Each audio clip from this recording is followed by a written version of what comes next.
High বন্ধুরা, কেমন আছো? আশা করছি তোমরা সবাই খুব ভালো আছো, আমিও ভালো আছি। আজকে বৃহস্পতিবার, চলো দুপুরে আজকে কি রান্না করেছি তোমাদের সাথে শেয়ার করে দিই। চলো, এখানে আছে লেবু আর লঙ্কা, আর এখানে আছে এক হাঁড়ি ভাত। এখানে আজকে আর সিম্পল রান্না করেছি, সেরকম কিছু করিনি। পেঁয়াজ, কাঁচা লঙ্কা, কাঁচা তেল দিয়ে আলু মাখা। আর এখানে আছে মুসুর ডালটা 5 ফোড়ন আর শুকনো লঙ্কা তেজপাতা দিয়ে সাঁতলেছি।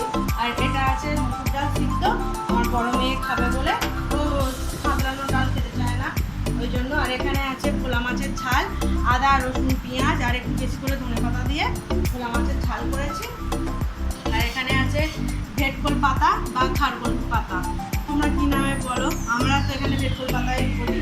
আচ্ছা, এই পাতাটা আমি প্রথমে কি করেছি, একটু হলুদ আর একটু লেবুর রস দিয়ে নুন দিয়ে একটু পাতাটা মানে হালকা সিদ্ধ মতনও নয়, জলটা আর কি ফুটিয়ে আর ফেলে দিয়েছি, যদি কুটকুট করার জন্য লেবুর রস দিয়েছি।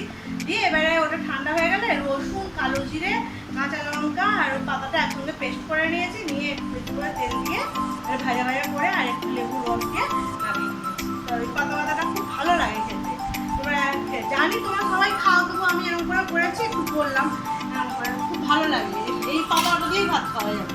আর এখানে আছে শসা আর আম। এই তো হলো আজকে দুপুরের রান্না। ওকে, টাটা, বাই।